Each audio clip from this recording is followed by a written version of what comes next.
Hermanos míos, buenos días. Es una bendición, un privilegio, una vez más, poder compartir juntos el Día del Señor. Vamos a dar inicio al servicio del día de hoy, pero antes de comenzar es mi oración de que todos se encuentren bien de salud, resguardados, sabiendo una cosa muy importante: la iglesia hoy está dispersada por causa de esta pandemia, pero la iglesia sigue siendo iglesia. La iglesia no ha dejado de ser iglesia a pesar de que estemos dispersados, y esta es una buena oportunidad para estar juntos con la familia y poder compartir la palabra de Dios. Vamos a dar inicio, como decía recién, al servicio del día de hoy, como lo hacemos con habitualidad, leyendo la palabra de Dios. Salmo 105, versículo 1 al 5. Dad gracias al Señor, invocad su nombre, dad a conocer sus obras entre los pueblos, cantadle alabanzas, hablad de todas sus maravillas, gloriaos en su santo nombre, alegres el corazón de los que le buscan al Señor. Buscar al Señor y su fortaleza, buscar su rostro continuamente, recordar las maravillas que Él ha hecho, sus prodigios y los juicios de su boca. Vamos a orar. Padre, te damos gracias por este nuevo día que tú nos regalas. Grande es tu fidelidad y tus misericordias son nuevas cada mañana. Gracias por la gran bendición de ser tu pueblo escogido, tu iglesia. Gracias también por este medio de comunicación el cual tú nos permites llevar tu palabra cada mañana de domingo. Gracias por todas las bendiciones que tú siempre derramas sobre nosotros, porque tú eres bueno y porque tu misericordia siempre es eterna. Señor, en esta hora confesamos la necesidad que tenemos de ti. Te pedimos que aumentes nuestra fe para que no nos desviemos en ningún momento de tu santa palabra, que ella sea siempre nuestra guía y luz para agradarte. Te damos gracias por tu Santo Espíritu, el cual nos guía y ministra nuestros corazones siempre para hacer tu voluntad. Ayúdanos a vivir en comunión como hermanos que somos en Cristo Jesús, que podamos amarnos, exhortarnos y soportarnos los unos a los otros, como nos enseña tu palabra. También reconocemos que somos pecadores y que te hemos fallado. Por eso nos acercamos hoy confiadamente al trono de la gracia, para alcanzar misericordia y hallar gracia para el oportuno socorro que solo viene de ti. Ponemos este tiempo en tus manos. Abre nuestros corazones, nuestras mentes y ayúdanos a entender el mensaje de tu palabra en esta mañana. Hemos orado en el nombre de Jesús. Amén.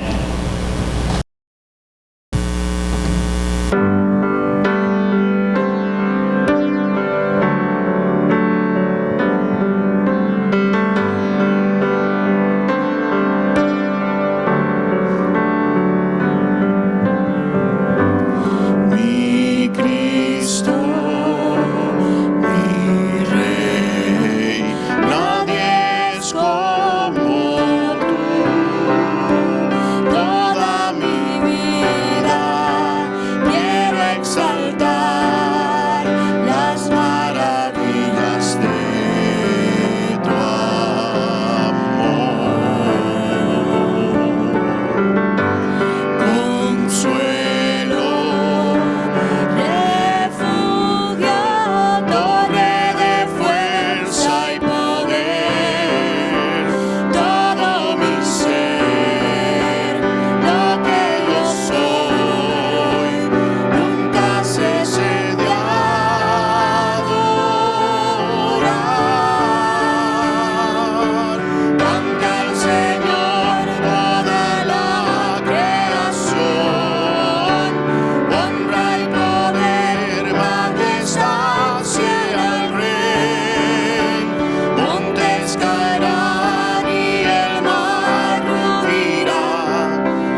Mis hermanos, hemos llegado al momento de la predicación de la palabra de Dios, pero antes de comenzar les voy a pedir que nos unamos en oración y que pongamos este tiempo en manos de nuestro Dios. Oremos. Padre Celestial, te damos gracias por la bendición de recibir tu palabra en esta mañana. Bendice, Señor, la exposición de tu palabra. Prepara nuestras mentes, abre nuestros corazones para recibir tu palabra con gozo y con reverencia. Señor, nos declaramos en esta mañana todos, absolutamente todos, necesitados de ti. Señor, que tu mensaje sea traducido en acciones toda la semana para tu gloria y para tu honra. Que tu Espíritu ilumine nuestras mentes en el conocimiento de tu obra a través de nuestro Señor Jesucristo. Suple todas las debilidades que pueda llegar a haber en el predicador, para que entonces al final de este servicio de hoy toda la gloria y toda la honra sean para ti, Padre, porque a ti pertenece. Oramos en el nombre y en la autoridad de nuestro Señor Jesucristo. Amén. Segunda de Corintios capítulo 3, versículo 18, dice así el texto de hoy. Por tanto, nosotros todos, mirando a cara descubierta como en un espejo la gloria del Señor, somos transformados de gloria en gloria en la misma imagen como por el Espíritu del Señor. Mis hermanos, la práctica de la autoadoración, es decir, la adoración a sí mismo, por más extraña que pueda llegar a parecer a primera vista, es muy común entre las personas, más común de lo que creemos, incluso en algunas ocasiones entre los mismos cristianos, aún sin darnos cuenta. Y ese es el tema que vamos a estar tratando esta mañana, pero para llegar a nuestro texto principal que yo acabo de leerles, vamos a tener que primeramente dar un rodeo, dar una vuelta por algunos textos de las Escrituras para poder colocar entonces nuestro texto en su verdadero contexto. Hoy vamos a ver, mis hermanos, cómo hay un tema recurrente a través de toda la historia bíblica. Todas las historias que se narran, que aparecen en la Biblia, no son más que pequeñas historias que sustentan una gran historia. Y para eso, indudablemente, tenemos que comenzar por donde comienzan todas las historias, por el principio. Por eso vayamos a Génesis capítulo 1, versículo 26 al 28. Dice así la palabra de Dios. Entonces dijo Dios, hagamos al hombre a nuestra imagen, conforme a nuestra semejanza, y señoree en los peces del mar, en las aves de los cielos, en las bestias, en toda la tierra y en todo animal que se arrastre sobre la tierra. Y creó Dios al hombre a su imagen, a imagen de Dios lo creó, varón y hembra los creó, y los bendijo Dios y les dijo, fructificad y multiplicaos, llenad la tierra y sojuzgadla, y señoread en los peces del mar, en las aves de los cielos y en todas las bestias que se mueven sobre la tierra. Mis hermanos, este es un pasaje clave, fundamental para poder entender cuál es el verdadero propósito de nuestra existencia en este mundo. ¿Y por qué los seres humanos poseemos una dignidad y un valor muy superior al resto de los seres vivos que pueblan este planeta? A pesar de que la Sociedad Protectora de Animales quiera hacernos creer lo contrario. Nosotros, los humanos, no tenemos la misma dignidad, el mismo valor que un perro o que un gato, ¿no? Eso es evidente en este pasaje que yo acabo de leer. ¿Por qué? Bueno, porque el hombre fue creado a imagen y semejanza de Dios. Por supuesto, esto no significa que nosotros somos igual a Dios en todo. Es decir, por ejemplo, no somos igual a Dios físicamente porque Dios no tiene forma corporal. Dios es un espíritu. Tampoco significa que nos parecemos a Dios en todas las cosas, porque hay ciertas características de Dios que Él no comparte con nadie. Dios es omnipotente, el hombre no lo es. Dios es omnisciente, el hombre no lo es. Dios es todopoderoso, el hombre no lo es. Ahora, sí significa esto que nosotros nos parecemos a Dios en algunas cosas. Por ejemplo, nosotros somos seres pensantes porque nuestro Dios piensa. Nosotros tenemos emociones y voluntad porque nuestro Dios las tiene. Nosotros poseemos lo que se conoce como personalidad porque fuimos creados por un ser personal. Dios no es una idea, Dios no es un concepto, una teoría o una fuerza, no, Dios es un ser personal y fuimos creados a su imagen. Precisamente por eso fue al hombre que le fue confiada una tarea que solo una persona podía llegar a realizar: llenar la tierra de una descendencia pensante a través de la procreación, sojuzgar la tierra, enseñorearse sobre ella. En otras palabras, el hombre debía extraer todo el potencial que Dios había encerrado en el planeta Tierra y transformar la creación. El hombre fue creado entonces, mis hermanos, y esto es crucial para funcionar como una imagen viviente de Dios en este mundo. Y Dios se goza por eso. Parte del deleite, del gozo de Dios era poblar la tierra de seres humanos que funcionaran como sus imágenes vivientes. Pero había un peligro que amenazaba el cumplimiento de ese plan. Génesis capítulo 2, versículo 15 al 17. Tomó pues Jehová Dios al hombre y lo puso en el huerto del Edén para que lo labrara y lo guardase. Y mandó Jehová Dios al hombre diciendo: de todo árbol del huerto podrás comer, mas del árbol de la ciencia del bien y del mal no comerás, porque el día que de él comiereis ciertamente morirás. Y mis hermanos, por favor, no pasemos demasiado rápido por encima de este pasaje, porque es un pasaje muy conocido que hemos leído en incontables ocasiones. Porque la pregunta es: ¿qué debía guardar Adán en el huerto si todavía no existía el pecado? ¿Qué era lo que él debía cuidar? ¿Cuál era el peligro que amenazaba al jardín y a nuestros primeros padres? ¿Qué era lo que estaba supuestamente a hacer a Adán para proteger ese jardín si todo era perfecto en ese momento? Bueno, yo creo que el mismo pasaje nos da una pista. Versículo 16. Y mandó Jehová Dios al hombre diciendo: de todo árbol del huerto podrás comer, mas del árbol de la ciencia del bien y del mal no comerás, porque el día que de él comiereis ciertamente morirás. Y lo primero que muchas personas pueden imaginar cuando lee este versículo es que Dios estaba impidiendo aquí que Adán y Eva adquirieran conocimiento, que ellos maduraran intelectualmente.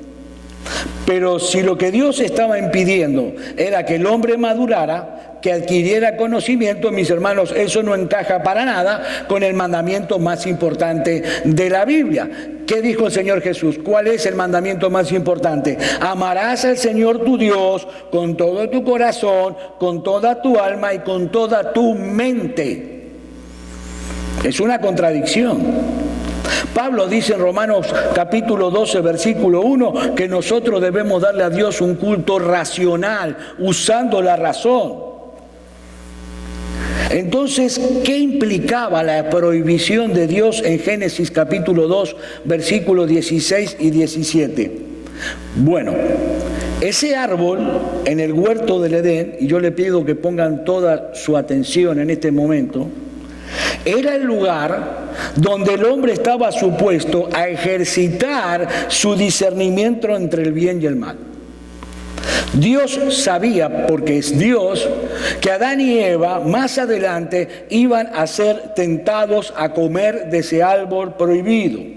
Y si en ese momento ellos hubieran declarado mentirosa a la serpiente y hubieran puesto toda su confianza en lo que Dios le había dicho, si ellos hubieran puesto toda su únicamente en la palabra de Dios y en nada más, ellos hubieran aprendido a discernir el bien y el mal, no como una mera teoría, sino como una experiencia práctica personal.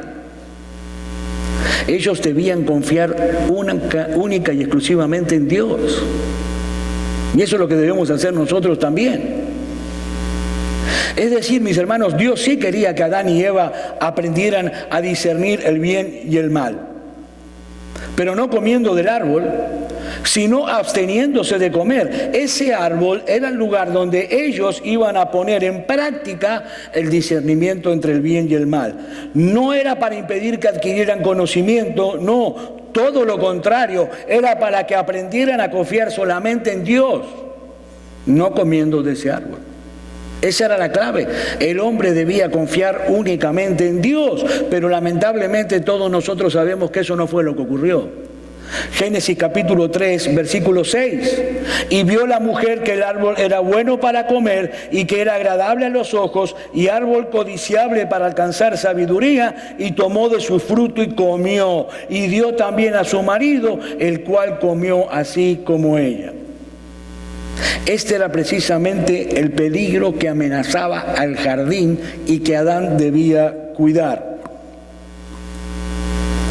Ese es el peligro que tenían nuestros primeros padres y que hablábamos hace un momento. Nosotros fuimos creados a imagen y semejanza de Dios para funcionar como su imagen viviente en este mundo. Pero eso solo se podía dar, mis hermanos. Eso solo podía suceder si el hombre permanecía fiel a Dios, fiel a su palabra y confiando plenamente en Él, adorándolo únicamente a Él. Entonces, si Adán y Eva decidían, como decidieron, comer de la fruta prohibida por encima de lo que Dios les había dicho, claramente ellos estaban cambiando radicalmente el foco de su adoración y de su confianza. En otras palabras, Adán y Eva se convirtieron en idólatras.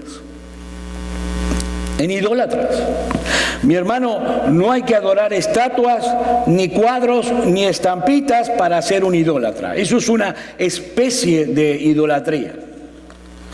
Porque un ídolo es todo aquello en el cual nosotros ponemos toda nuestra confianza. Es el objeto máximo de nuestro deleite y de nuestra admiración. Es aquello que nos brinda seguridad e identidad. Déjame hacerte una pregunta y piensa muy bien la respuesta. Mi hermano, mi hermana, ¿existe alguna cosa aparte de Dios que tú creas que necesitas tener para ser completamente feliz? Escucha bien la pregunta.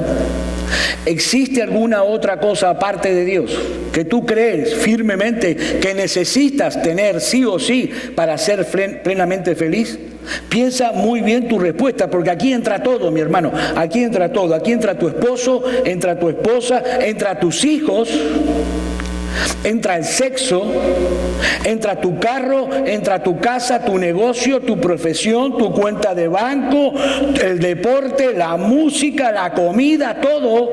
Mi hermano, mi hermana, si existe alguna cosa en tu vida, aparte de Dios, que si tú no la tienes, tú no puedes ser completamente feliz, ese es tu ídolo, no te quepa ninguna duda. Dice un comentarista respecto a esto: tú quieres conocer tus ídolos, examina tus pesadillas. Es decir, piensa en esas cosas que cuando tú sueñas que no las tienes, o que te la quitan, o que la pierdes, que te falta, te despiertas sobresaltado, excitado, preocupado, y allí están tus ídolos. Esos son tus ídolos. Mi hermano, escúchame muy bien, porque esto es clave para tu vida espiritual. Nada ni nadie. Y cuando digo nada es absolutamente nada, y cuando digo nadie es absolutamente nadie, puede estar por encima o en un lugar más preponderante en nuestra vida que Dios. Y estoy hablando de cosas que son buenas en sí mismas. Estoy hablando de cosas que son lícitas, cosas que son legítimas, que deseemos tener. Pero cualquiera de ellas puede convertirse en un ídolo cuando suplantan a Dios como el objeto primario de nuestra esperanza, el objeto primario de nuestro deleite, de nuestro gozo y de nuestra confianza. Y por supuesto, la idolatría no solo envuelve todas esas cosas aparte de Dios, sino también envuelve la adoración a nosotros mismos, la autoadoración. Porque saben una cosa, toda idolatría al final de cuentas no es otra cosa más que autoadoración. Por eso el llamado continuo de Cristo en cualquiera de los evangelios que nosotros leamos, ¿cuál es? ¿Qué dice Jesús? Si alguno quiere ser mi discípulo, niéguese a sí mismo, tome su cruz y sígame. ¿Saben por qué, mis hermanos? Porque es imposible seguir a Jesús sin atacar de frente el ídolo de nuestro propio yo. Así que toda idolatría, en definitiva, es autoadoración. Miren, mis hermanos, ¿por qué algunas personas se codician y se desviven por el dinero? ¿Por qué viven pendientes del dinero? Bueno, porque quieren sentirse seguras y quieren tener una vida con todos los gustos, con todos los placeres, sin tener que preocuparse por el presupuesto. ¿Por qué una muchachita en el día de hoy se viste con ropa provocativa, o mejor dicho, hoy se visten sin ropa ya? Y sube su foto a todas las redes sociales, evidentemente porque quiere ser el centro de atención de todo el mundo. El hombre vive diciendo: yo quiero ser feliz, yo quiero sentirme seguro, yo quiero que la gente me aprecie, yo quiero ser popular, yo quiero que mi esposo y mi esposa viva solo para mí, yo quiero ser alguien en la vida, yo quiero que la gente se sienta bien conmigo, yo y siempre yo. Miren, alguien dijo una vez que si nosotros quitamos la palabra yo, no tendríamos absolutamente nada que decir durante todo el día. Hasta así llega. Eso fue precisamente lo que ocurrió en el huerto del Edén con Adán y Eva. Ellos decidieron independizarse de Dios y confiar en su propio criterio, como si ellos fueran capaces de distinguir por sí mismos, sin la ayuda de Dios, lo que está bien y lo que está mal. ¿Y cuál fue el resultado de ese cambio en el foco de su confianza, de su adoración? ¿Se hizo el hombre más sabio? No, todo lo contrario, el hombre se hizo más necio. Y no solamente el hombre se hizo más necio, sino que los hombres comenzaron a reflejar, en vez de la imagen de Dios para lo cual fueron creados, comenzaron a reflejar algunas de las odiosas características de Satanás: mentira, orgullo, egoísmo, egocentrismo, vanidad, lujuria, codicia, avaricia, etcétera, etcétera, etcétera. Cosas que son absolutamente contrarias al carácter y a la imagen de Dios. Mis hermanos, aquí podemos ver nosotros uno de los principios fundamentales para nuestra vida espiritual. Y presten atención, porque esto es fundamental para nuestra vida espiritual. Todo el mundo termina pareciéndose al objeto de su adoración. Si tú adoras al único Dios vivo y verdadero, poco a poco te irás pareciendo cada vez más a Él, y así iremos cumpliendo el propósito para el cual nosotros fuimos creados. Pero si tú adoras otra cosa, esa cosa te irá transformando, conformando cada vez más a su imagen. Dice el Salmo 115, versículo 4 al 8, los ídolos de ellos son plata y oro, obra de manos de hombre. Tienen boca, mas no hablan; tienen ojos, mas no ven; orejas tienen, mas no oyen; tienen narices, mas no huelen; manos tienen, mas no palpan; tienen pies, mas no andan; no hablan con su garganta. Semejante a ellos son los que los hacen y cualquiera que confía en ellos. Mis hermanos, los idólatras se asemejan a sus ídolos, en que así como sus ídolos son impotentes porque no tienen vida propia, así también los idólatras son incapaces de funcionar en este mundo como deberían, porque ellos no tienen vida espiritual. Ellos están muertos como sus ídolos. Sus valores están completamente trastornados. Mis hermanos, ¿saben cuántas personas han sacrificado a su familia y lo han perdido todo por ir detrás de un ídolo, cualquiera que ese ídolo sea? Y no importa cuántos ejemplos negativos ellos puedan llegar a ver a su alrededor, ellos están enceguecidos, ellos tienen el entendimiento embotado, entenebrecido, y cuando se los llama a reconciliarse con Dios por medio del Evangelio, ellos desprecian a Dios y desprecian al Evangelio. ¿Por qué? Porque lo ven como un obstáculo para sus intereses personales, para la vida que ellos quieren llevar. Ese es el tétrico panorama del hombre después de la caída. Pero ahora, en medio de ese panorama, ese paisaje tan sombrío, tan terrible, tan oscuro, hay una noticia que es extraordinaria, maravillosa, inconmensurable, conmovedora. Mis hermanos, Dios diseñó un plan de salvación para rescatar al hombre de esa condición tan terrible y revertir los efectos de la idolatría. Tan pronto como Adán y Eva cayeron en pecado, en Génesis capítulo 3, versículo 15, Dios les anuncia la venida de un Salvador que los habría a librar de la condenación y de las consecuencias del pecado. Y todo lo que se revela a partir de ese momento en la Biblia gira en torno a esa promesa de redención. Esa es la gran historia alrededor de la cual giran todas las demás historias de la Biblia. Dios no se iba a quedar de brazos cruzados viendo cómo Satanás hacía estragos con esas criaturas que Él había creado para que funcionaran como sus imágenes vivientes en el mundo. Por eso Dios envió a su Hijo, a la segunda persona de la Trinidad, quien no solo se hizo hombre como cualquiera de nosotros para morir en una cruz en nuestro lugar y así pagar completamente la deuda que teníamos con la justicia divina, sino que también Jesús nos presentó por medio de su humanidad perfecta cómo debió funcionar la raza humana desde el principio como imágenes vivientes de Dios. En Colosenses capítulo 1, versículo 15, el apóstol Pablo dice que Cristo es la imagen viviente de Dios. Y en Hebreos capítulo 1, versículo 3, el autor dice que Él es la imagen misma de su sustancia. De manera que al hacerse hombre, nuestro Señor pudo mostrarle al mundo, como nadie más pudo mostrar jamás, la imagen divina que nosotros estábamos supuestos a reflejar.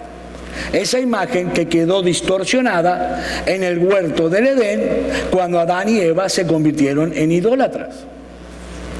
De manera, mis hermanos, que Cristo no vino solamente al mundo para que pecadores perdonados vayan al cielo. No, Él también vino a este mundo para restaurar en nosotros la imagen de Dios que había quedado totalmente distorsionada por causa del pecado.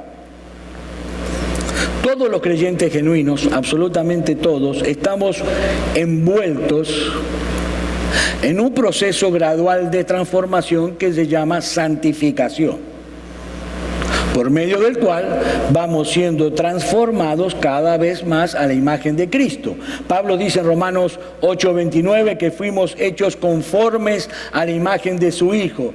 Y en Filipenses capítulo 3, versículo 21 dice que cuando Cristo regrese en gloria, Él transformará el cuerpo de la humillación nuestra para que sea semejante al cuerpo de la gloria suya. Mis hermanos, esa es la meta de todo cristiano, ser igual a Cristo. Ahora, obviamente, ese propósito se va a cumplir en forma completa, en forma total, cuando Cristo regrese por segunda vez. Ahora, hoy está en operación. Se está llevando a cabo. Dios está realizando ese trabajo en este momento, poco a poco, gradualmente, a veces de una forma imperceptible. Mi hermano, si tú eres un verdadero creyente, en este momento Dios está debilitando todo rasgo de carácter en el cual no nos parecemos a Jesús y al mismo tiempo está desarrollando en nosotros todas esas virtudes que nos asemejan a Él. Mis hermanos, lo que Dios quiere de nosotros no es que nosotros lleguemos a ser ciudadanos decentes y responsables. No, esa no es la meta de Dios. La meta de Dios quiere que seamos idénticos a su Hijo. Porque su Hijo es el reflejo exacto, preciso de su imagen. ¿Y cómo es que Dios lleva a cabo ese propósito de transformación en nosotros egoístas, pecadores, orgullosos, necios? Porque dice 2 de Corintios capítulo 4, versículos 3 y 4, pero si nuestro evangelio está aún encubierto, entre los que se pierde está encubierto, en los cuales el Dios de este siglo cegó el entendimiento de los incrédulos para que no les resplandezca la luz del evangelio, la gloria de Cristo, la cual es la imagen de Dios. Pablo está diciendo aquí que Satanás ha cegado el entendimiento de los incrédulos para que no les resplandezca la gloria de Cristo. Satanás aborrece a Dios con todo su ser y él no quiere ver de ninguna manera en el mundo un número creciente de personas que reflejan la imagen de Dios. Entonces los enceguece espiritualmente a los incrédulos para que ellos sigan buscando satisfacción, sigan buscando deleite, sigan buscando esperanza, sigan buscando en la basura, en la porquería que este mundo ofrece y así se mantengan cada vez más alejados de Dios. En definitiva, Satanás no quiere que el hombre deje de ser un idólatra. Pero, gloria a Dios, Satanás no puede frustrar los planes de Dios. Y por medio de la predicación del Evangelio, Dios abre los ojos de los idólatras a través del nuevo nacimiento, primero para que se vean a sí mismos tal como son, pecadores culpables que merecen el infierno, pero en segundo lugar para que puedan ver a Cristo tal cual es, no solo como el único que puede salvarnos de toda culpa y de la condenación del pecado, sino también como el único que merece toda la gloria, toda la alabanza y toda la adoración por los siglos de los siglos. Dice 2 de Corintios capítulo 4 versículo 6, porque Dios que mandó que de las tinieblas resplandeciese la luz, es el que resplandeció en nuestros corazones para iluminación del conocimiento de la gloria de Dios en la faz de Jesucristo. Es decir, hubo un día X en que tú y yo Estábamos sentados en algún lugar escuchando la predicación del Evangelio. Ese mismo Evangelio que habías oído una y otra vez, y que habías ignorado y desechado sistemáticamente. Pero ese día Dios, por medio de su Espíritu, dijo: sea la luz, y tú comenzaste a ver lo que antes no habías podido ver. Todo el daño que se introdujo en la raza cuando el hombre se convirtió en un idólatra comenzó a ser revertido cuando ese hombre es convertido por medio del Evangelio en un adorador de Jesucristo. Y ese proceso que comienza contemplando la gloria de Cristo avanza del mismo modo, y así llegamos al texto de nuestro mensaje. Segunda de Corintios capítulo 3 versículo 18, que yo leí al comienzo. Por tanto, nosotros todos, mirando a cara descubierta como en un espejo la gloria del Señor, somos transformados de gloria en gloria en la misma imagen como por el Espíritu del Señor. ¿Ven el principio que yo decía hace un momento? Que es fundamental para nuestra vida espiritual. Mi hermano, tú terminas pareciéndote a lo que adoras, al objeto de tu adoración.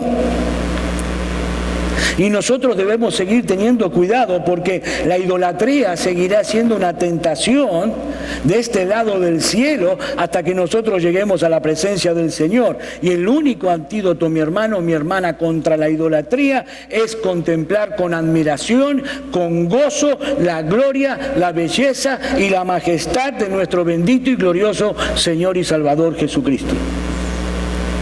¿Y dónde se revela todo eso? Bueno, en el plan de redención que nosotros encontramos en la Biblia, en el Evangelio. Por eso Pablo lo define como el Evangelio de la gloria de Cristo, porque esa gloria es el corazón de la historia redentora que corre a lo largo de toda la Biblia.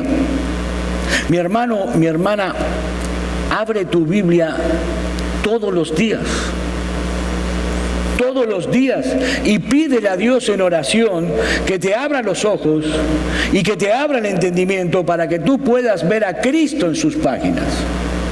Y cuando lo encuentres, allí mismo detente y adóralo. Dale gracias por todo lo que Él ha hecho y sigue haciendo por ti de pura gracia. Mantente durante todo el día meditando en lo glorioso y maravilloso que Él es, y en lo extraordinario, hermanos, que es tener un Salvador como nuestro Salvador. Miren, así como los sentidos de los idólatras están embotados por sus ídolos, cuidado, nuestros sentidos espirituales también pueden llegar a embotarse si nosotros quitamos nuestros ojos de Cristo y comenzamos a ponerlas en las cosas vanas, inútiles y pasajeras de este mundo. Mi querido hermano, mi querida hermana, déjame hacerte una pregunta. ¿Qué tan glorioso es Cristo para ti? ¿Qué tan glorioso es Cristo para ti? ¿Qué tan extraordinaria te parece a ti la salvación que Él compró para ti por el precio de su sangre? Nunca olvides algo, nosotros íbamos camino al infierno sin escala, justamente por causa de nuestros pecados, pero Cristo nos salvó. ¿Cómo reacciona tu corazón cuando tú escuchas en un mensaje como este que Dios te escogió a ti para salvación desde antes de la fundación del mundo y luego envió a su Hijo por amor a ti a morir por ti? O mejor dicho, ¿qué tan dispuesto estás tú, mi hermano, a negarte a ti mismo cuando tus deseos entran en conflicto con la voluntad de Dios o pueden llegar a poner en riesgo tu vida espiritual? No olvides algo muy importante: la idolatría, al fin de cuentas, no es otra cosa más que autoadoración. Pero si tú estás entre nosotros esta mañana mirando este video, sin Cristo reinando en tu corazón, y tú sientes que esta predicación es totalmente ajena a ti, que no te atañe en absoluto, que ninguna de estas palabras están dirigidas a ti, si tú puedes vivir tranquilamente en tu autoadoración, poniendo tu confianza únicamente en las cosas de este mundo, que son pasajeras, que son vanas, que son inútiles, que no tienen un valor eterno, es porque todavía, mi amigo, tú no has conocido al único Dios vivo y verdadero. Por eso yo te invito en este momento a que tú vengas a Cristo en arrepentimiento y fe. Mi amigo, ven a Cristo, ven a la cruz, clamándole a Él por el perdón de tus pecados, clamándole a Él por el don de la vida eterna, clamando a Él que tenga misericordia de ti. Nuestro bendito y glorioso Salvador tiene todavía sus brazos abiertos de par en par para perdonar. Y Él ha prometido en su palabra que no echará fuera a ningún pecador que venga a Él con un corazón contrito y humillado, clamando por su misericordia. Mi amigo, ven a Cristo, ven a la cruz. Vamos a orar. Padre, te damos gracias por el privilegio y la bendición de haber podido recibir tu santa palabra en esta mañana. Te damos gracias porque a ti te ha placido revelarte a cada uno de nosotros de forma personal, individual. Necesitamos de tu palabra porque ella es manantial de vida para nuestro espíritu, es alimento sólido para nuestros corazones. Te pedimos ahora que tú permitas que esta palabra tuya penetre con poder en cada uno de nosotros, hasta lo más íntimo, y que de esa manera podamos obtener principios de ella que nos permitan conocerte y entenderte cada vez más. Padre, danos espíritu de discernimiento y sabiduría en tu revelación, para entonces vivir conforme a la nueva identidad que hoy tenemos en Cristo Jesús. Como verdaderos hijos tuyos, como verdaderos discípulos de nuestro Señor Jesucristo y como embajadores de tu palabra donde quiera que vayamos. Señor, que tu palabra se transforme en acciones durante toda la semana, que exalten tu santo y bendito nombre y te den a ti toda la gloria y toda la honra. Te damos gracias porque tenemos la libertad y la seguridad de venir delante del trono de la gracia y de poder presentar en él nuestras oraciones. Lo hacemos en el glorioso y en el poderoso nombre de nuestro Señor Jesucristo, el Verbo hecho carne. Amén.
Si no hubiera conocido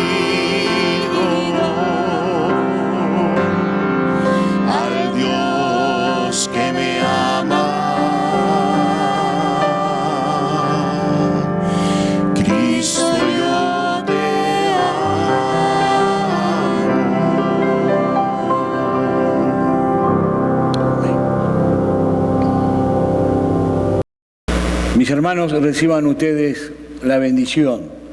Y el Dios de paz, que resucitó de entre los muertos a nuestro Señor Jesucristo, el gran pastor de las ovejas, por la sangre del pacto eterno, os haga aptos en toda obra buena, para que hagáis su voluntad, haciendo Él en vosotros lo que es agradable delante de Él, por Jesucristo, al cual sea toda la gloria por los siglos de los siglos. Amén. Dios lo bendiga.